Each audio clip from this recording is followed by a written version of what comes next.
Halo teman-teman, apa kabar? Kembali lagi dengan video saya teman-teman, masih di channelnya Ridwan Bintang, tentunya channel seputar bonsai. Baik itu di bonsai kelapa ataupun di bonsai kambium ya teman-teman. Oke, bagaimana kabarnya hari ini? Mudah-mudahan kabar kita selalu baik ya.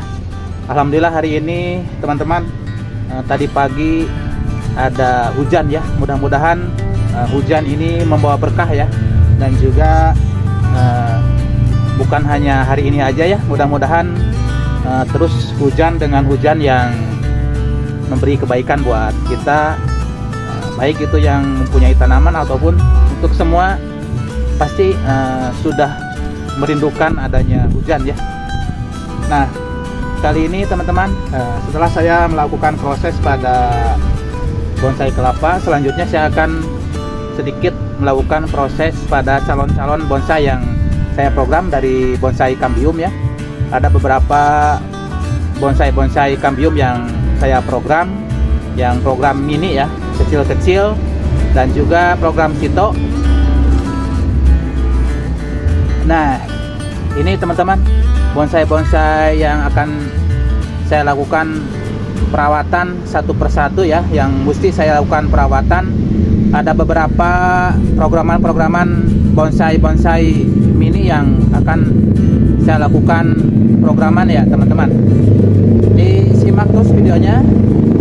Di samping saya mereview beberapa calon-calon bonsai kambium, saya akan sedikit membagikan tips-tips kepada teman-teman pemula ya. Mudah-mudahan tips yang saya bagikan ini bermanfaat dan juga bisa sedikit menjadi referensi ataupun menjadi pengetahuan buat kita semua ya sebagai pemula.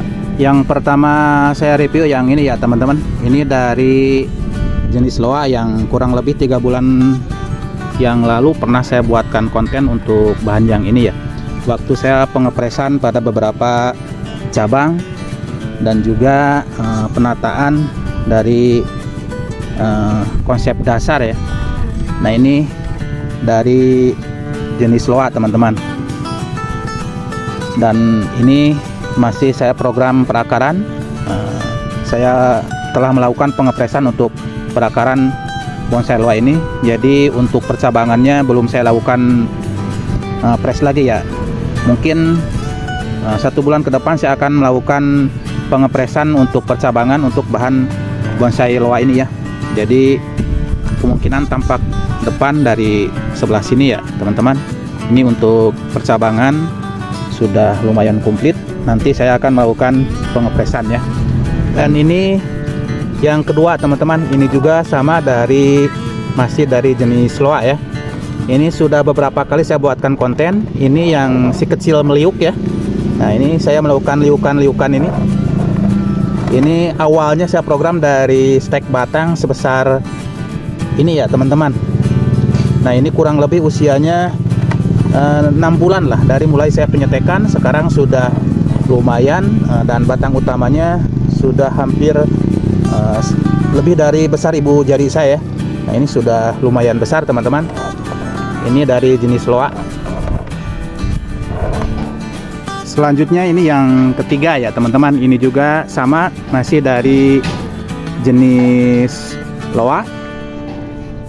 Dan ini juga yang bahan yang ini sudah saya pernah buat konten kurang lebih 2 bulan yang lalu ya. Ini sudah, kalau gak salah udah 3 kali saya buat konten dari bahan yang ini ya. Yang terakhir saya membuat konten ini waktu saya melakukan pemotongan pengepresan untuk memilih dan mengarahkan percabangan-percabangannya ya.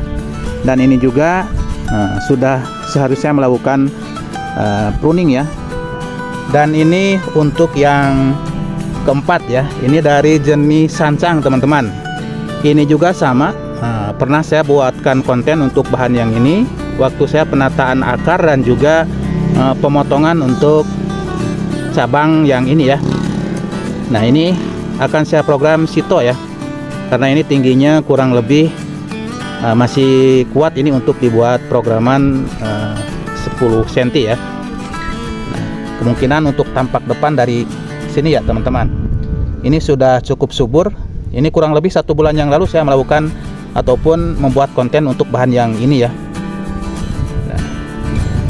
Nah, ini bahan yang kelima, dan ini juga yang baru kemarin saya buatkan konten ya, waktu saya pengepresan dan juga ini pengambilan yang pernah saya cangkok ya, dan juga pengecekan untuk perakaran.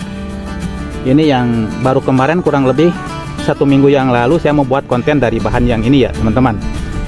Nah, ini dari jenis sancang yang akan saya program menjadi program Mame ya, atau The Max. Ini untuk tampak depan dari sini teman-teman. Untuk tampak belakang, nah ini dari sisi kanan ya.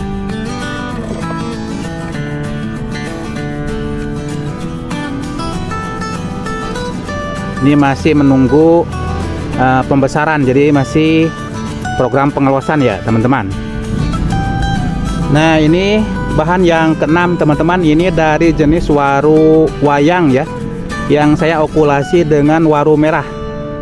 Pernah saya juga buatkan konten untuk bahan yang ini waktu saya melakukan okulasi pada calon bonsai si wayang ini ya, si wamer, waru wayang dengan waru merah. Nah, ini hasil okulasi dari waru merahnya. Ini daunnya daun merah, dan ini dari jenis waru wayang ya.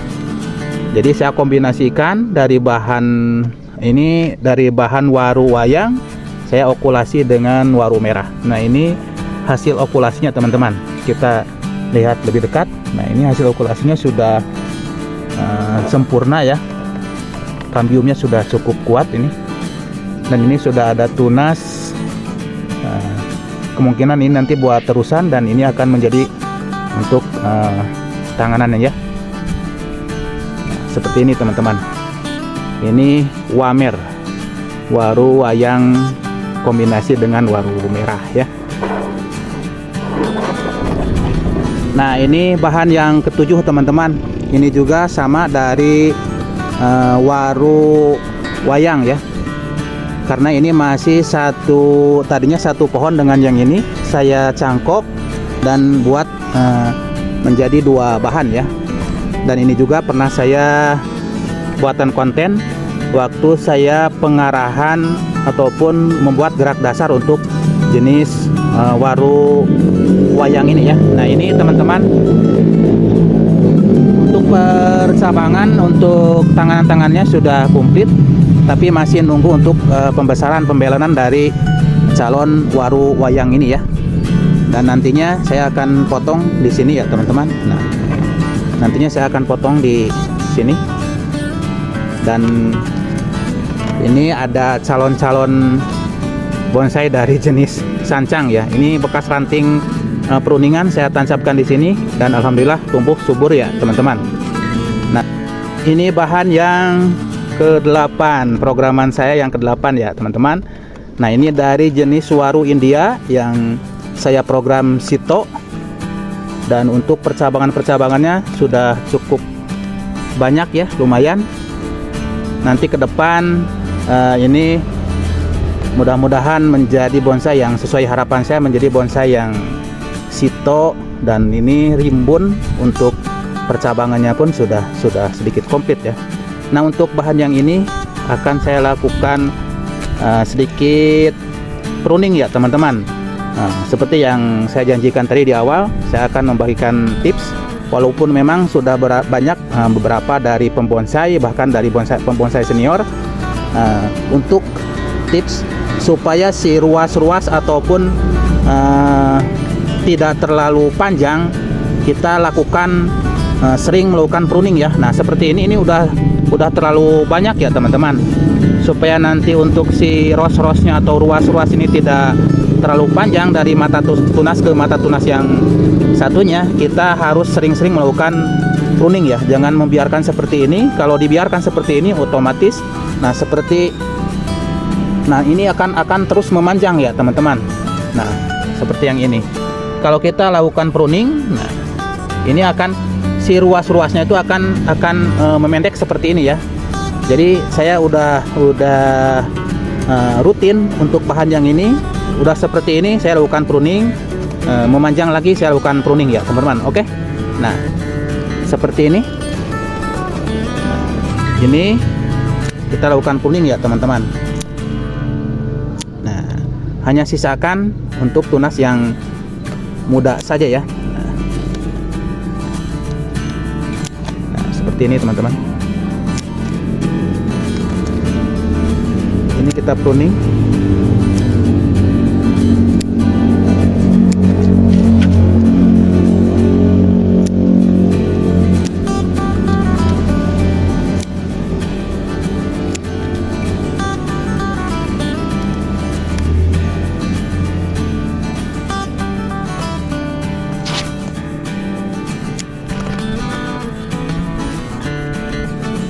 Nah, seperti ini teman-teman.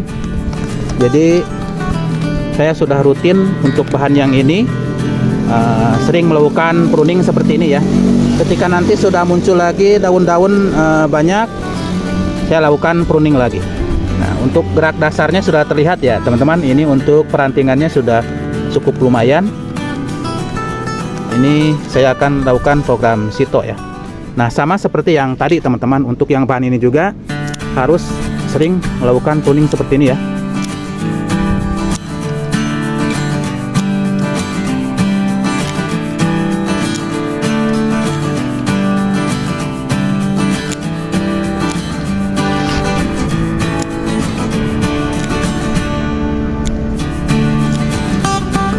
Untuk bahan yang ini juga sama. Untuk waru kita harus sering-sering melakukan pruning ya. Tujuannya biar si ros-rosnya atau ruas nanti mata tunasnya tidak terlalu jauh ya.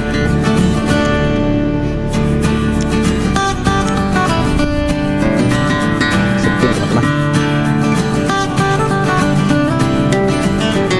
Oke.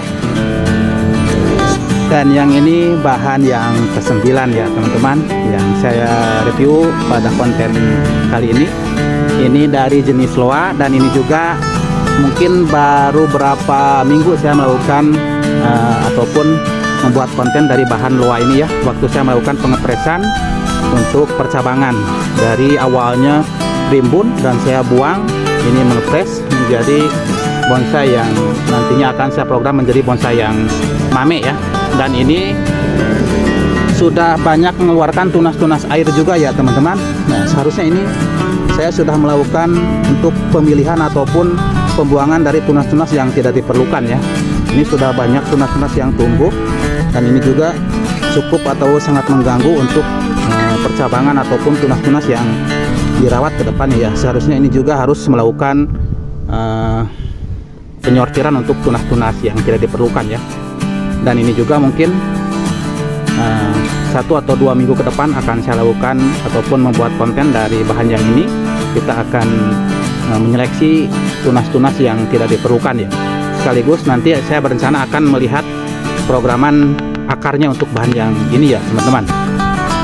Oke, sebetulnya masih banyak bahan-bahan yang saya program di tempat saya teman-teman. Nah, di belakang masih ada dari Beringin Dolar,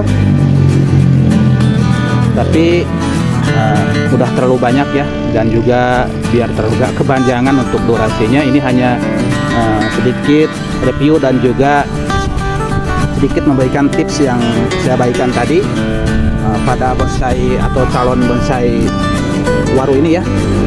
Oke teman-teman, mudah-mudahan bisa menginspirasi dan juga memotivasi buat teman-teman khususnya pemula untuk terus berbudidaya, berkarya dalam membuat seni tanaman hidup ya, yaitu membuat seni-seni bonsai. Mudah-mudahan programan-programan kita menjadi bonsai-bonsai yang sesuai harapannya.